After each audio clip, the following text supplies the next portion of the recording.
og biðja og hvað var það? Fasta, já, biðja og fasta samtals. Ég ekki að segja ykkur að hætta að biðja og fasta, ég að segja söngur mikilvægur, skilur það og tala að dansa, Davíð konungur, maður eftir Guðs hjarta og hann var svona gæinn sem hagaði sér skrýtnast af öllum. Það var svona, konan að skammaði sín fyrir hann og hann sagði við hana, býttu bara, ég ætla að gera mig meira fífli. Og það var bara svona, þannig að ekki vera móðguð við þessu, þetta bara gaman, þetta geðveikt. Og við erum bara að gera þetta auðveldara fyrir fólki sem að koma úr djamlífstíl, koma svo að fá að halda áfram að dansa eða svona, kannski ekki alveg eitthvað með poppinitt eitthvað, en þú fær að dansa allavega eitthvað. En þetta er bara geðveikt. Þetta er bara geðveikt. Þannig að, já, í dag ætla ég að tala lyftiduft og réttlæti. Er allir til í það? Kona mín er góð í að gera protein shake, blanda einhverju svona hnetusmjöri, bönunum, einhverju fullt af dóti sem ég þekki ekki einu sinni. Ég er góður í að setja saman svona skrýtnar samsetningar í predikunum. Lyftiduft og réttlæti, eitthvað. Og ég er bara mixerinn fyrir það. Heyrðu, ástæðan fyrir því að ég vil tala þetta er svolítið, ég byrjaði að hlusta á Billy Humphrey heitir hann. Og ég byrjaði að hlusta hann talar í predikuninni vakningu í Hebrides eyjum hjá Skotlandi og Wales sem er eyja fyrir utan Bretland, ég veit ekki hvort það sé hluta Bretlandi, ég held að það sé eyjaland. Og mér langar að byrja að segja ykkur aðeins frá þessu. Hebrides vakningin byrjaði 1949 með gæja sem heitir Duncan Campbell. Og það voru tvær systur að biðja. Já, þú mátt bara íta á B eða eitthvað til þess að. Það voru tvær systur að biðja. 84 og 86 ára gamlar. Ein var blind. Og þau voru að missa allt unga fólkið sitt úr kirkjunni. Þau voru að fara að djamma og þau voru að fara að dansa og eitthvað svona. Og ég veit ekki hvort að, hefðu þau verið á þessari samkomu þá hefðu þau til dæmis ekki verið að fara að djamma og dansa eitthvað annars staðar. Nei, En þau voru að missa unga fólkið sitt og þessar systur, 86 og 88, þau voru að biðja og voru bara Guð sendu unga fólkið aftur inn í kirkjuna og þau fengu að Duncan Campbell átti að fara. En hann var í Bretlandi, hann sagði nei, ég ætla ekki að koma fyrir ekki að ég verið að fara á annað. Og hann fór á svona stóra hátíð í Bretlandi þar sem allir stærstu predikanir komið saman og voru að monta sig á hvað þeir voru með stóra kirkju eða eitthvað leys, ég veit ekki hvað ég gera svona. En Guð tala við hann, menn hann er í þessu Setwick Convention, heitir þetta víst. Og Guð tala við hann þegar hann nei, þú átt ekki að vera hérna, þú ert að vera í Hebrides eyjunum. Þannig að hann fer eitthvað í ferjunni, kemur til Hebrides og herðu, er ykkur kirkja hérna? Þá já, hvað heitir þú? Já, ég heiti Duncan Campbell. Já, gott að þú sér komin, við erum búin að auglýsa samkomur. Fyrsta í kvöld. Þannig að systurnar sögðu bara, hann sagði nei í bréfinu, en ég veit að Guð ætlar að tala hérna. Þannig að setti bara út auglýsingar út allan bæ og fyrsta samkoman var bara þegar hann mætti á svæðið og hann ok. Og fyrsta samkoman mætti 200-400 manns og hann var eitthvað að tala og eitthvað, það var bara venjuleg samkoma. Svo hann leiði út, þá var ungur maður sem stoppaði hann og hann las þetta vers. Því að Jesaja 44:3, því að ég mun ausa vatni yfir hið þyrsta og veita árstraumum yfir þurrlendið. Ég mun úthella anda mínum yfir niðja þína og blessa minni yfir afsprengið þitt. Já, hann las þetta vers og byrjaði bara að öskra. Bara Guð, ég vildi ekki venjulega samkomið, þú varst búin að lofa ykkur. Það byrjaði bara að öskra. Og hann var á leiðinni, þú varst búin að lofa ykkur miklu meiru og þú varst búin að segja að það væri vakning og hvað með loforðið þitt og hvað með Svo bara fraus hann, bara hætti. Og þannig að Duncan Campbell er eitthvað, þetta er eitthvað skrítið, ég ætla að fór að tala við djáknan að reyna að þetta sjúkrabíl, reyna að hringja í doktorinn, pældi í því. Þú voru að koma hérna, það er eitthvað maður hérna, hann er bara frosinn. Hann byrjaði að tala og svolítið fraus hann bara eitthvað. Þannig að en djáknin kemur til hans og heyrðu, það er starra vandamál, það er 700 manns fyrir utan og þeir segja að þessi samkoma og það er enginn mann að auðlýsa eftir samkoma og það segja að Guð hafi dreigið sig. Og ok, og svo er samkoman og það byrjar þessi vakning og það hellist vakning yfir Hebrides eyjunnar. og fólk byrjaði að finna fyrir sektarkennd, að Guð var að vinna á hjarta þeirra, fólk byrjaði að finna fyrir sektarkennd og þeir hugsuðu ekki, þú veist, trúarlega eitthvað, fara í kirkjuna og biðja fyrir því. Þeir fóru til lögreglunar og sagði, ég hef gert eitthvað rangt, viljið bara taka mig, ég veit ekki hvað ég gerði. Og það var út alla bæ voru að koma svona sögur af fólki sem fóru til lögreglunar og það vissi ekki hvað ég gerði en það var eitthvað sem átti að handtaka hann fyrir, eða eitthvað svona. Og Guð var bara að vinna í þessu og svo kom það svo sprakk þetta út. Svo önnur vakning í Wales. Ég hef oft talað hana, ég elska þessa vakningu, elska að tala þetta. Hvernig byrjum maður það? Svo. Hann byrjaði að tala þessi vakning í Wales svo æðislega fyrir mér út að þetta 300.000 manna þjóð. Ég segi alltaf, ok, þú gast þetta þarna, þú getur gert það núna. Evan Roberts kemur 26 ára gamall, hann býr í Wales, í bibliskóla að læra að vera prestur. Einn daginn dettur hann úr stólnum sínum í tíma og byrja bara að öskra og biðja eftir Guði. Og hann tekinn út af tíma, út af að vill enginn hafa einhvern öskrandi gæja inn í tíma meðan kennarinn að segja eitthvað. Og hann tekinn til læknis og hann skilgreindur með trúarbrjálæði. Religious maniac. Já, blessaður, passaðu á Evan Roberts, hann hérna trúarbrjálæðingur, eitthvað svona. Ég verið til að spyrja þetta svona, Gunni, trúarbrjálæðingurinn. Þetta er eitthvað nýtt hugtak, vissi ekki hvað þetta segja, bara hann trúbrjálæður, eitthvað. En og hann fer eitthvað eftir þetta, tala við fórstöðumanninn, herri, mér langar að gera samkomur, hvað þarf ég að gera til þess að hafa samkomur, eitthvað. Og fórstöðumanninn eitthvað, sunnudagskvöld, og hann svona, það er allir búin að samkomum og allir farin heim að borða, það er enginn að fara að mæta. Hann tekur fyrsta kvöldi, að koma 18 manns á samkomuna og hann byrjar bara að predika og eitthvað. Eftir 2 vikur eru komin nokkur 100 manns á samkomuna. Eftir 6 mánuði eru 50.000 manns búin að frelsast. Eftir ár 100.000 manns búin að frelsast og eftir 1,5 ár tekið könnun á Wales og það segjast 100% af fólkinu í Wales vera frelsa. Og þetta var allt út af einhverjum trúarbrjálæðingi og ég er að pæla ef þú gast gert þetta með einhverjum klikkuðum gæja í Wales, þú hlýtur að geta gert það hérna. En kannski erum við ekki nógu klikkuð, þá þurfum við að hafa bara fleiri svona samkomur. En já, þess vegna langar mig að tala lyfti, dufti og réttlæti. Sjáðu ekki samhengið þar á milli. En nei. Lesum þetta. Nú fóru páskar gyðinga í hönd og Jesús hélt upp til Jerúsalem. Þar sá hann í helgidómnum, þá seldu naut, sauði og dúfur og víxlarna sem sátu þar. Þá gjörði hann sér svipu úr köðlum og rak alla út úr helgidómnum, líka sauðina og nautin. Hann steypti niður peningum víxlarna og hratt borðin þeirra og við dúfnasalana sagði hann, burt með þetta héðan, gjörið ekki hús föður míns að sölubúð. Lærisveinar hans kom í hug að ritað vandlæting vegna hús þíns mun tæra mig upp.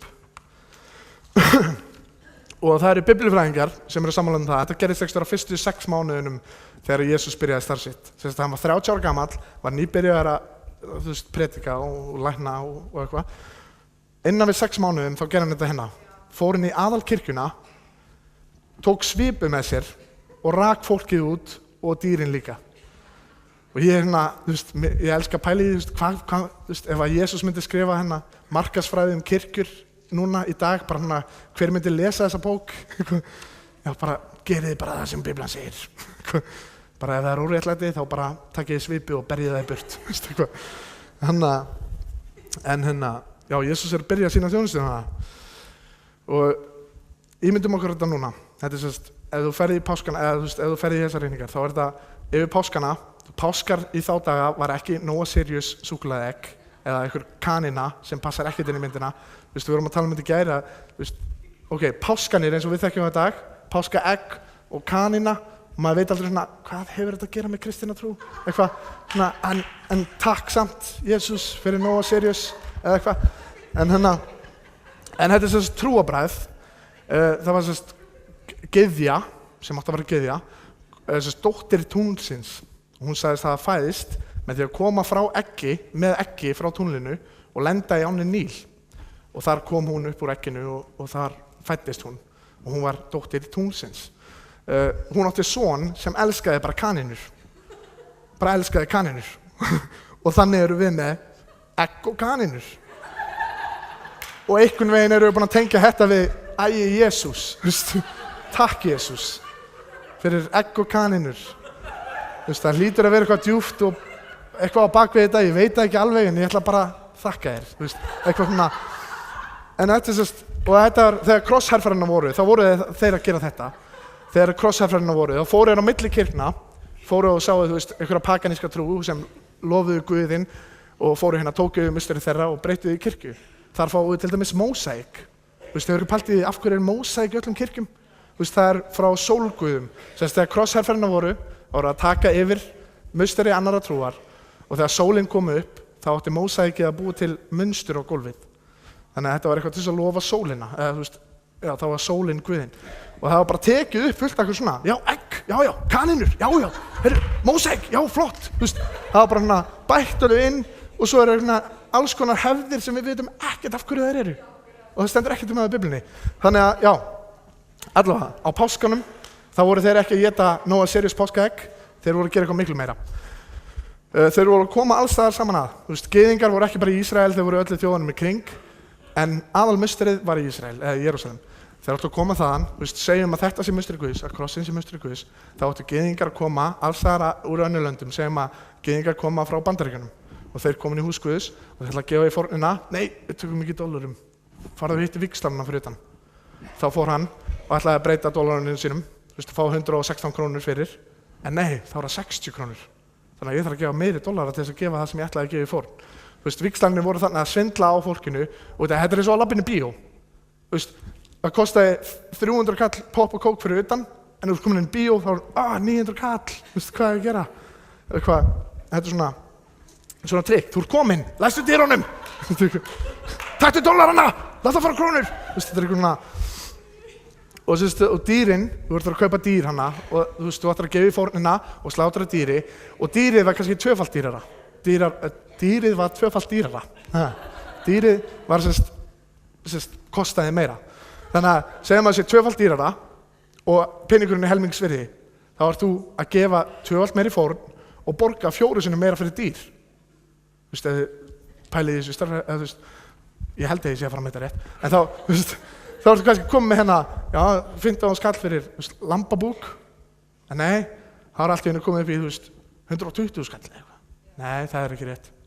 60. Sibba er léleg í starfræði og hún vinnur við innheimtu, ekki treyst henni þegar hún hringir í ykkur. Já, skuldar hérna 2 milljónir, nei, 2000 skall, já. Þannig að, já, og það var málið, þegar þú komst til víxlanna að þá voru þeir að taka meiri peninga þér og þú ert að borga meira fyrir kjötið sem þú ætlar að fórna fyrir fjölskylduna hérna.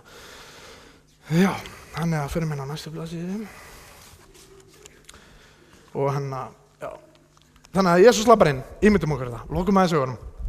Jesús lappar inn í musterið, hann lítur í kringu sig og bara, hvað er í gangi hér? Hvað er í gangi? Lappar fyrir utan, og biblíufræðingar segja að þessi kaðlar sem voru bundnir saman hafa ekki verið kaðlar heldur litlar trjágreinar. Þannig að hann fer út, tínir einhverja litlar trjágreinar saman, bindur trjágreinina saman og fer inn í musterið og byrjar að lemja fólkið út. Út með þig, bara labba bara inn í aðalkirkjuna, bara út með ykkur alla og pælið, það eru naut þarna og hann er að slá allt bara, það eru allt í rugli hann inni. Og við ímyndum okkur alltaf Jesús með hennar lambið, en aldrei með svipuna, eitthvað, gæinn með lambið og sem er alltaf eitthvað, en aldrei með svipuna. En málið er, hann gerir þetta tvisvar. Og ég held að hann hefði ekki verið í einhverjum vinsældarleik, hann var ekki svona eitthvað, please vil ég elska mig, please, vil ég please fíla mig, skal segja brandara, eitthvað. En hann gerir þetta tvisvar og næsta skipti sem hann gerir þetta, það er 4 dögum áður en hann deyr. Þegar hann kom inn í Jerúsalem var öll borgin í uppnámi og menn spurðu, hver er hann? Fólkið svaraði þær, spámaður Jesú frá Nasaret í Galíleu. Þá gekk Jesús í helgidóminn og rak út alla þá sem voru að selja þar og kaupa, hratt borð víxlarna og stólum dúfnasalana og mælti við þá, ritað er hús mitt á að vera bænarhús en þér gjörir það að ræningjabæli. Blindur og haltir komu til hans í helgidóminn og hann læknaði þá. Ég fíla svo seinasta vessi hana. Já, svo kom einhverju blindir og haltir og einhverju svona hjúkir og hann læknaði þá bara. En það var hitt sem skipti í rauninni máli, þetta var svona, hvernig var hugafari hjá þeim. Þetta var svona leiðilegt að skrifa þetta alltaf. Já, svo læknaði hann eitthvað blinda og eitthvað. En þetta er svona, ef maður les Biblíuna hægt, þá byrjar maður að sjá svona hugafari hjá þeim allt öðruvísi. Ef Gunni svona, já, þetta var góð samkoma sko, mjög góð lofgjörð og alveg hrikaleg lofgjörð, gott orð, já, svo læknaði hann eitthvað. Það var einhverju hjólastól sem stóð hann upp og þetta var svona, ég myndi aldrei segja þetta svona, ég myndi, Djefaf, halló, ég var að lækna hennar mann, ég gerði þetta ekki sjálfur, ég bað, komu, takk ég myndir, eitthvað svona. Markaðsfræði mín á móti markaðsfræði Guðs allt öðruvísi og þetta er svona, já. En já, það er ekki það sem ég ætlaði að tala um. Þegar hann kom inn í Jerúsalem, já, hann fór hann inn og pældi að vera aftur gæinn sem að víxla peningunum og að selja hann að naut og eitthvað svona, ó nei, aftur. Var þessi ekki gæi hérna fyrir 3 árum sem rústaði öllu? Nei, ég var búinn að lofa mér að hætta þessu, að hann kemur eftir eitthvað svona. En já, fyrir minni næsta þess. Já, mér langar að pæla líka, af hverju var Jesú að gera þessa hluti? Ok, vígstalnir voru vondir, skilurðu. Þeir voru ekki að pæla í hvort að annað fólk gæti komið og gefið fórn og þeir sem voru að selja nautin voru liður í óréttlæti. En af hverju var Jesús að gera þetta? Það lítur eitthvað meira á bak við þetta. Ég hef predikað það á þér, svo mér langar ekki að predika það aftur. Og já, mér langar að lesa þetta hér. Segið þér þá við mig sem Faðirinn helgaði og sendi í heiminn að ég guðlasti af því ég segi að Jesús er sonur Guðs. Ef ég vinn ekki verk föður míns, trúið mér þá ekki, en ef ég vinn þau, trúið þá verkunum, þótt þér trúið mér ekki, svo að þér fáið að skiljið og vitið að Faðirinn er mér og ég er föðurnum. Nú reyndu þeir aftur að grípa hann en gekk úr greipum þeirra. Þetta er svona annað svona vers eitthvað. Já, svo reyndu þeir að drepa hann aftur, en hann, þetta er svona eitthvað. Og þetta gerist alveg 4 sinnum, ef þú lest Jóhannes. Það var þetta svona 4 eða 5 sinnum í Biblíunni. Svona, já, það voru 200 manns sem reyndu að ýta hann frá kletti, en hann gekk í burtu frá þeim. Svona, nei, ég er ekki að fara að deyja í dag. Bara eitthvað, skil ekki hvernig að gera þetta. En já, og þannig að, ég fæði þessu versi að það sem hann segir og það sem hann gerir á að segja það sama. Ef hann gerir eitthvað, þá á það að segja hluti, ef hann segir eitthvað, þá á það að segja eitthvað hluti. En að það er meira en bara það sem segir í Biblíunni, heldur líka hvað Jesús gerir. Og maður að fara í hérna, til þessa eru þér kallaðir því að Kristur leið einnig fyrir yður og lét yður eftir fyrirmynd til þess að þér skildu feta í hans fótspor. Þannig að ég kom með fullt af köðlum og við ætlum að gera svipur og fara í kirkjunar og byrja, nei, sami brandmann og í gær, allir úlningarnir, haha, gulli, en fyndinn. En já. Og í þessum 2 versum fæ ég þetta út, að hann er að segja eitthvað með því sem hann er að gera. Hann er ekki bara ekki að segja með orðum, hann er að segja með hvernig hann gerir. En ég er alltaf að lemja hérna mæk. En ég byrja að pæla í, hver er pælingin á bak við þetta? Hvað er Jesús að pæla? Og ég byrjaði að skoða páskana og ég svona, voru þeir líka með nógu Sirius Egg, eitthvað svona. En þá byrjaði ég að hlusta á fyrstu Mósebók í vinninni og til þess að fatta hvað fyrstu páskanir voru og snerist þá komst ég á þetta hérna. Þessi dagur skal vera yfir endurminningadagur og þér skuluð halda hann sem hátíð drottins. Kynslóð eftir kynslóð skuluð þér hann hátíðlegan halda eftir ævarandi lögmáli. Í 7 daga skuluð þér eta ósýrt brauð eða brauð án lyftidufts. Þegar á fyrsta degi skuluð þér flytja súrdeig, deig með lyftidufti, burt úr húsum yðar, því að hver sem etur sýrt brauð, ok, þið skiljið það, frá fyrsta degi til hins 7. Hann skal uppræti verða úr Ísrael. Á hennum fyrsta degi skuluð þér halda helga samkomu og sömuleiðis á hennum 7. degi helga samkomu. Á þeim dögum skal ekkert verk vinna nema það megi þér tilreiða, sem hver og einn þarf sér til matar. Þér skuluð halda helga hátíð hinna ósýrðu brauða, því að einmitt á þessum degi leiddi ég hersveitir yðar úr Egyptalandi, fyrir því skuluð þér halda heilagt þennan dag. Kynslóð eftir ævarandi lögmáli. Í fyrsta mánuðinum skuluð þér ósýrt brauð eta kvöldið hinn 14. dag og já. Já, þannig að basically þá er hann að segja að í 7 daga eru þið að fara að borða brauð með engu lyftidufti. og þá var allir brjálæðir, hvað er það beina? Þetta djóka Guð, en og þetta var út af því að Guð leiddi þá út úr Egyptalandi og það er verið að tala um að lyftiduftið tekið inn í myndina út af því þeir gátu ekki látið brauðin í ofnin og beðið þangað til að væri búið að lyftast. Þess vegna er tekið, að Guð leiddi þá það fljótt út úr Egyptalandi að þeir gátu ekki séð brauðið lyftast og þess vegna held ég þetta svona, eða það segja gyðingar allavega. En og ég byrjaði svona eitthvað að pæla þessu, af hverju hann tala svo mikið um lyftiduft og af hverju, og þegar þú fer á hennum fyrsta degi skuli þér halda helga samkomu, verslið 16, og sömuleiðis á hennum 7. degi helga samkomu. Þetta voru ástæðan fyrir að allir gyðingar voru að koma saman. Þeir komu saman í Jerúsalem til að halda helga samkomu og þannig þeir komu alls þar umkring og voru að gefa já. Þannig að ég byrjaði að pæla, hvað er sýrt brauð í fyrsta lagi? Ég byrjaði að skoða þetta, þá var það lyftiduft, eða gerlar, eða ger. Og ég byrjaði að pæla hvað lyftiduft er. Lyftiduft er eitthvað sem hún lætur inn í brauð og eru gerlar. Þetta er gerlar eins og tásveppir eru gerlar. Lyftiduft eru lifandi gerlar, en þeir eru ekki að láta tásveppi inn í brauðið ykkar. Þannig að ekki hafa ágjörði því. En þetta eru öðruvísi gerlum. Þeir farin í brauðið, þeir tengja sig við sykur, þegar lætur það inn í ofn, að þá blásast þeir út og deyja og skilja eftir sig loftbólur. Þannig að í rauninni brauðið breytist ekkert, það fær ekkert meira næringargildi, það lyftist upp, lítur betur út og er betra að tyggja. Það er ekki hart og það er meira bara loft í. Og líka það sem Sæþór sagði mér í gær, að gerir það að verkum að þegar þú borðar of mikið brauð, að þá líður eins og þú sért saddur út af það er búin að blása magan út, eins og ég er ekki svona vanalega, ég er bara blásin út út að geri,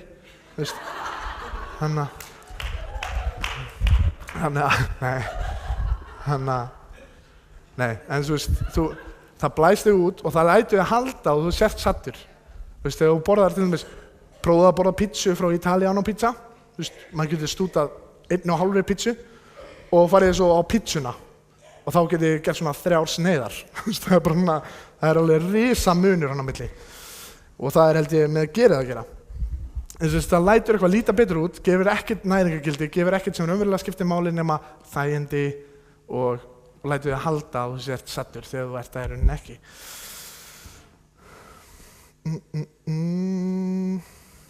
Og ég byrjaði að pæla í því, hver er hvað er þetta, fyrsta lagi, þá tengdi ég þetta við Jesú. Hann kom inn í musterið, hann sá að þeir vissu hvað það snerist út á, þeir voru ekki byrjaði með eggin, eða ekki kaninnar, þeir vissu ennþá hvað það snerist út á, en þeir vissu raunverulega ekki hvað, og þú ættir að taka út af heimilinu í þessu 7 daga, allt lyftiduft, allt sem lét matinn líta betur út, stækkan, láta hann, gera þér auðveldara að borða hann, að í 7 daga hreinsa allt út af heimilinu. Þannig að Jesús labbaði hann inn, hann sá að þeir vissu ennþá hvað þetta snerist þeir voru búin að gera þetta, þeir voru búin að gera allt, en þeir vissu ekki af hverju. Og ég held að Jesús hafi labbað hann inn og sér þetta lyftiduft hana. Ég er að pæla hvað er lyftiduft í kirkjunum í dag? Hvað myndi Jesús koma og setja út á ef hann kæmi inn í kirkjuna í dag? Og ég hef verið tekinn með þetta, hvað er samkomið, það gegn tónlist. Lyftiduft, það er engin næring í þessu. Hann er ekki að fara að eiga betra líf út af góð tónlist í dag. En ef tónlistin snertir við hjarta Guðs, þá er það eitthvað raunverulegt, þá er eitthvað næringargildi í þessu. Og hvað þú sjáu gæjan predika, hann segir alltaf 3 brandara, allavega. Eða eitthvað svona, að reyna að draga fólk inn án þess að vera með krafti. Það er sem ég er þreyttur á, Mér langar að segja við fólk, ertu trúleyski? Já, hvað er eina samkomu? Ef Guð kemur ekki, snertið ekki og þú rótast í 3 tíma, þá skal ég aldrei bjóða þér aftur. Eitthvað svona. Mér langar að sjá þetta gera, mér langar að sjá eins og vakningunni í Wales, þetta var ekkert að gera með Evan Roberts, 26 ára trúabrjálæðingin. Þetta hefði ekkert að gera með hann. Og eins og krakkinn sem öskraði á gæjan þegar hann var á leiðin út, það vissi enginn hvað hann hét. Það var bara eitthvað gæði sem var bara örvæntingafullur. Hann bara vildi eitthvað meira frá Guði.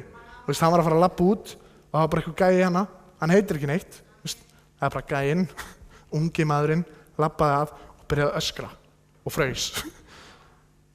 En ég held að það hafi byrjað vakninguna út af því að gæinn var hættur að reyna sjálfur. Hann var hættur að reyna að bjóða fólkinu á samkomu fyrir tónlistina, þú veist, hann var hættur að reyna að bjóða fólki á samkomu fyrir gæðin sem talaði, hann vildi bjóða fólki á samkomu fyrir Guð og hann þyrfti á krafti Guðs að halda. Og þú veist eins og, hver hefur fundið fyrir því labbarinn inn á síðustu svona mánuði að það hefur svona breyst svolítið andrúmslofti? Hefur ykkur tekið eftir því? Ok, það minnst allavega miklu léttara eftir að við byrjum að biðja og líka magnað, þannig að hver hefur lesið Azusa stræti vakninguna? Það er allavega vakning sem átti sér í staði Los Angeles og flestar hvítasunnu kirkjur hafa komið út af þessari vakningu og þetta er ennþá stærsta svona, kristin trú er að vaxa stærst á þessum sviðum sem kom út frá Azusa Street vakningunni. Og gæinn frá Azusa Street sendi Evan Roberts mail og spurði hvað þurfum við að gera til þess að fá þetta og hann sendi tilbaka að biðja. Bara biðja? Bara biðja? Ég veit það ekki. Já, hlaupið 10 hringi, 10 Hi Maria, nei ég veit ekki hvað það heitir, Hey Marys, Hail Marys, ég veit ekki hvað það heitir. En það var ekki einn uppskrift, hann vissi ekkert, ég ger ekki neitt, ég fór bara að biðja, skilur. Svo kom einhver gæi hann að ganginum og öskraði og þá gerist allt. Og hann var ekki með neinu uppskrift, hann var bara með bæn. Og játið því hver fyrir öðrum að syndir yðar og biðjið hver fyrir öðrum til þess að þér verði heilbrigðir. Kröftug bæn réttláts manns megnar mikið. Og þetta er það sem ég fílaði. Kröftug bæn réttláts manns megnar mikið. Og það sem ég tekið eftir, þegar ég er að biðja kröftulega, þá er ég ekki að tala um að ég er að öskra, heldur ég er að trúa því sem ég, og þetta gerist þegar ég fæ byrðina frá Guði. Þegar ég byrja allt í einu, að fólki fyrir utan er ekki lengur bara skotmark, skilur. Það er actually fólk sem Guð heyrir í þeim öskra, Guð sér þau þegar þeim líður illa, Guð, þegar þetta er orðið meira en eitthvað skotmark, já ég ætla að draga þig inn, þetta er orðið persóna. Og þegar ég byrja að tengjast við Guð og finna fyrir þeim, þá fæ ég miklu meira byrði fyrir fólkinu og þá byrja ég raunverulega að biðja. Og kröftug bæn held ég að koma frá þessu, er ég tilbúinn að sleppa, að hætta að bjóða fólki að samkomu fyrir tónlistina, að hætta að bjóða fólki að samkomu til þess að hlusta á gæjan tala, heldur bara draga niður dýr Guðs og segja gott að samkomu og fá þau að upplifa það sem ég er að upplifa. En nú fyrir við yfir í réttlæti. Búin að tala litið döft. Og ég held við þurfum réttlæti til þess að koma með þetta næringargildi. Og hérna er ástæðan. Augu drottins hvíla á réttlátum og eyru hans gefa gaum að hrópi þeirra. Auglið drottins horfir á þá er illa breyta til þess að afmá minningu þeirra á jörðinni. Ef réttlátir hrópa þá heyrir drottinn, úr öllum nauðum þeirra frelsar hann þá. Drottinn er nálægur þeim hafa sundur marið hjarta, þeim hafa sundur kramin anda hjálpar hann. Margar eru raunir réttláts manns, en drottinn frelsar hún úr þeim öllum. Og hver hefur lent í sölumanna kristinni trú? Já, kottu í kirkju, lífið þitt verður þægilegra.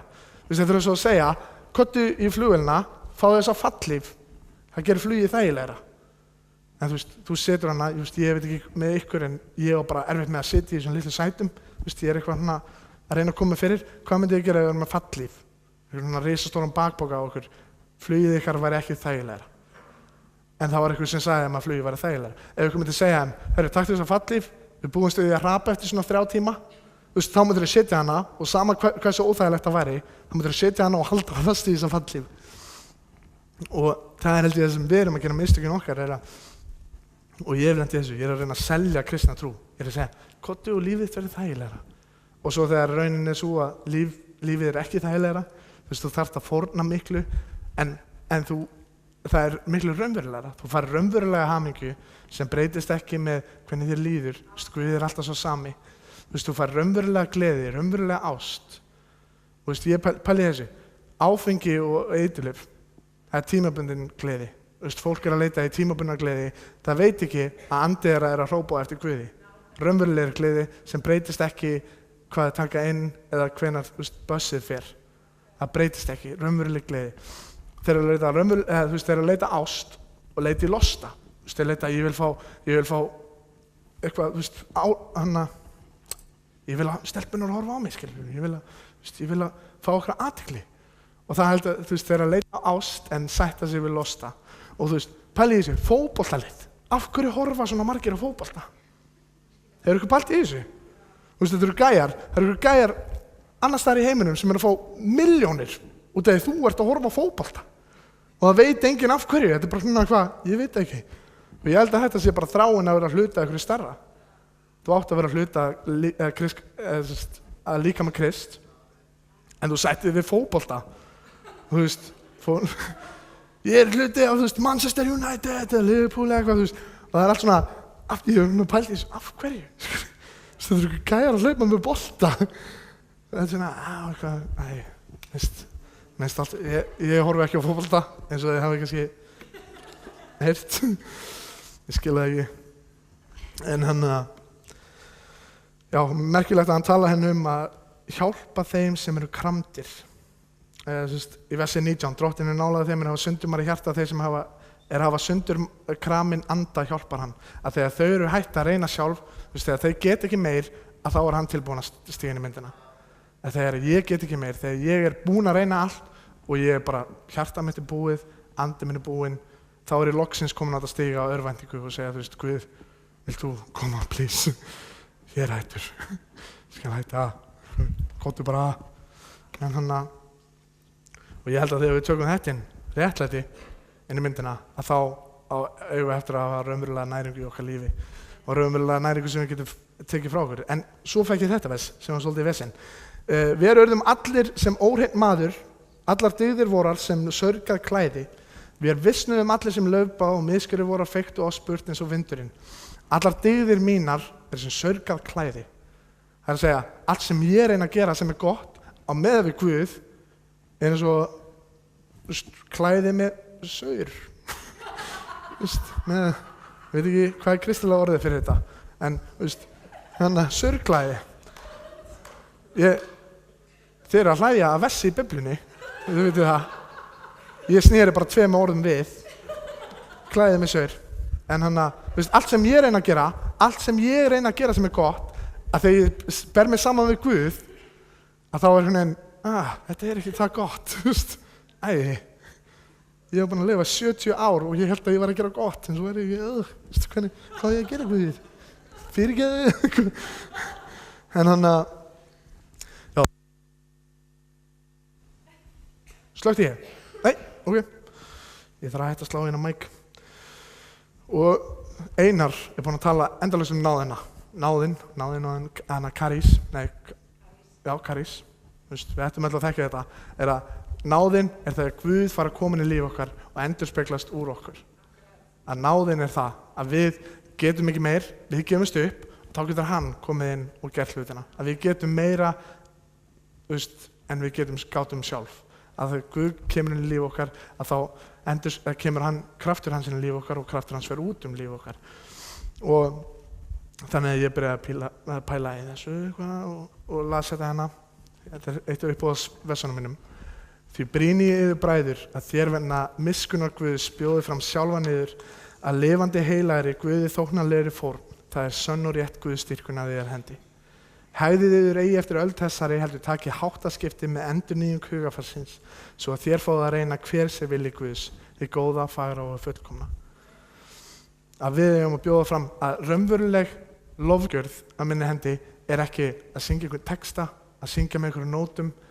Það er gott ef að nótuna snerta við hjarta Guðs, ef að hann fær þetta, ef að hann fær, ef að öll lögin snúast hann. En ef við raunverulega meinum það sem við syngjum, þá er það orðið lofgjörð. En hann segir hérna, það er rétt Guðsdýrkun, lofgjörð að við hendi að gefa fram líf ykkar að fórn. Að hann geti starfað í ykkur og í gegnum ykkur. Og mér langar hérna, og hérna hver sé vilji Guðs, að þá fáið þið að reyna hver sé vilji Guðs, hið góða, fagra og fullkomna. Þegar við hættum að reyna að hafa okkur eins og hérna, fyrir utan, við hættum að hafa hugsunarháttinn fyrst og fremst þægindi. Það eru magnaðir hlutir að gerast í Kína. Magnaðir hlutir. Það er 900.000 manna kirkja í Norður-Kóreu. 900.000 manns. Það er 3 sinnum Ísland, 1 kirkja. Og ég trúi því að það er út af því að fólk er hætt að hugsa þægindin. Það er hættulegt úti í Kína að vera kristinn út af því að þú verður drepinn, þú getur verið drepinn, þú getur verið sent í fangelsi, þú getur verið pyntaður, það hættulega við að vera úti í Kína. Hættan við að vera á Íslandi og vera kristinn að þægindin of mikil. Að þá missum við augun okkar að Guði út af við höfum svo þægilegt líf. Það er í alvöru, held ég, mesta vandamálið á Vesturlöndunum, að vera kristinn. Í Kína þurfum við að hafa áhyggjur að vera drepinn eða pyntuð. Vesturlöndunum þurfum við að hafa áhyggjur að komast ekki inn í þægindin mikið. Þetta er svona, og ef þú fyrir biblíuskóla í Kína, þeir kenna fólki að hoppa af annarri hæð á þess að brjóta sér ökklan svo þú getur hlupið undan löggunni. Þetta er biblíuskóli. Ekki CIA, ekki FBI, þetta er biblíuskóli.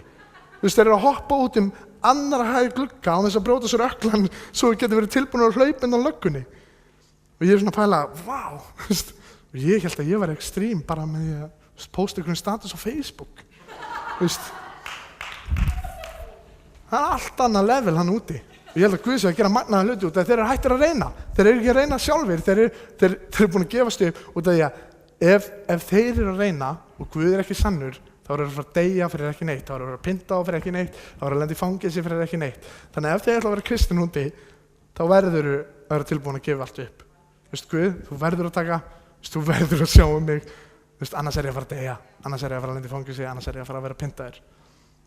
Og örvæntingin, það er það sem okkur vantar. Og þegar hefðir eigi eftir öld þessari heldur takið háttaskipti með endurnýjung hugarfarsins. Mér finnst þetta að vera öld þessi öld, þessi tími sem við erum í dag, mér finnst að snúast þægindin. Hvernig getur fengið nýja bílinn, hvernig getur fengið stórt hús, hvernig getur fengið að borða alltaf á Haliford, eða eitthvað svona, hvernig getur fengið meiri pening. Og ég held að, heitir það ekki Haliford? Heliford, eitthvað. Já, það er bara gott, það er ekki markmiðið í mínu lífi, að borða á Heliford. Nei, ég held að þegar við stöndum fyrir fram með Guð, þá er ekki eftir að óska, ég vildi ég hefði fengið 200 skall á mánuði meira, ég sé svo eftir því. Þá held ég eftir að sjá, þá ég hefði fengið 150 skall á mánuði, þá fekk ég 150 skall á mánuði og fólk í Afríku var að deyja. 8,7 milljónir á hverju ári að deyja úr hungri. Og heimurinn að framleiða 13% meiri mat en þarf til þess að fæða allan heiminn. Vesturlöndin að henda mannum út af því þeir vilja val þegar þeir labba inn í búð. Út af því þeir vilja val að þá er hent restina mannum út af því þeir vildi ekki þennan mat, þeir vildi frekar hinsegin gerðina. 8,7 milljónir að deyja á hverju ári út af því að við viljum val.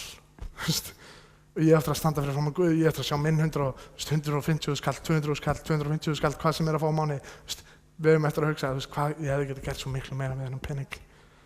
Ég eitt honum öllu í sjálfa mig, í bensín. Ég eitt honum í bensín, ég get labbað í korter til þess að koma til vinnu, af hverju keyri ég. Eitthvað svona, ég held að það er eftir að sjá, ég eftir að sjá eftir því þegar ég stend fyrir fram að Guð. Af hverju gaf ég ekki meira? Og af hverju var ég ekki tilbúin að þjásta aðeins? Gefa aðeins að þægindum mínum svo að Guð geti fengið að starfa í þjóðanum minni. Og já. Fyrst þér því eru uppfattir með Kristi, þá keppist eftir því sem er í efra, þar sem Kristur situr við hægri hönd Guðs. Hugsið það sem er í efra, en ekki það sem á jörðinni er, því að þér eru dánir og lífið er fólgið með Kristi í Guði. Og ég held að við viljum sömu kraftaverkin úr póstelunni fengu.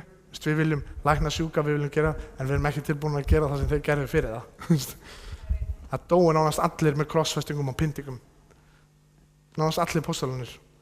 Nema, hann á Opinberun Jónasar, hann skrifaði Opinberun Jónasar, út af því að hann dó bara ekki, hann vildi bara ekki deyja. Það var búið að grýta hann, það var með þess að sumir biblíufræðingar sem eru að segja að það var búið að sjóða hann lifandi, ætlaði að drepa hann með því að sjóða hann í potti, en hann bara vildi ekki deyja.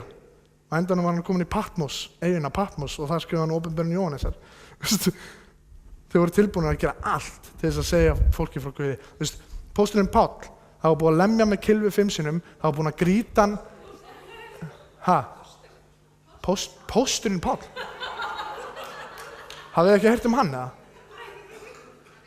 Anna Tímóteus? Nei, sagði ég pósturinn Páll í alveg? Nei, ég sagði póstullinn Páll. Já. Páll Póstuli, ok.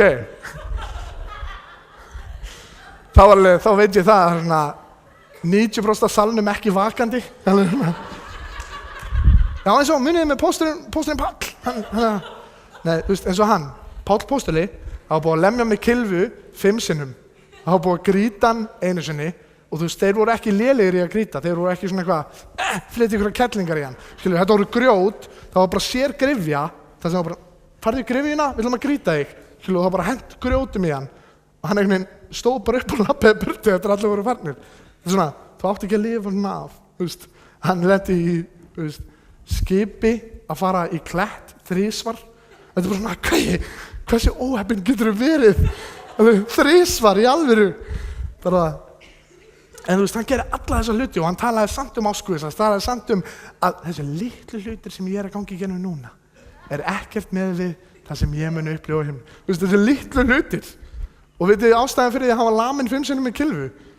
Og þegar hann fór inn í mausturinn og alltaf þegar sagt að það voru guðlasta, að þú segir Jesús sonur Guðs, að þá varst það guðlasta, þá var gefið val, annarkvort þetta bannaður úr mausturinu eða laminn með kylfum.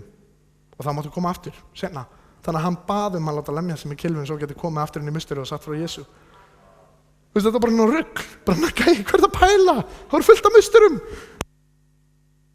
Eitthvað. En þannig að, og þetta eru gæjanir. Þetta eru gæjanir sem við erum að lesa kraftaverkinum og við viljum vel kraftaverkin en við viljum ekki láta berja okkur með kylfu. Please.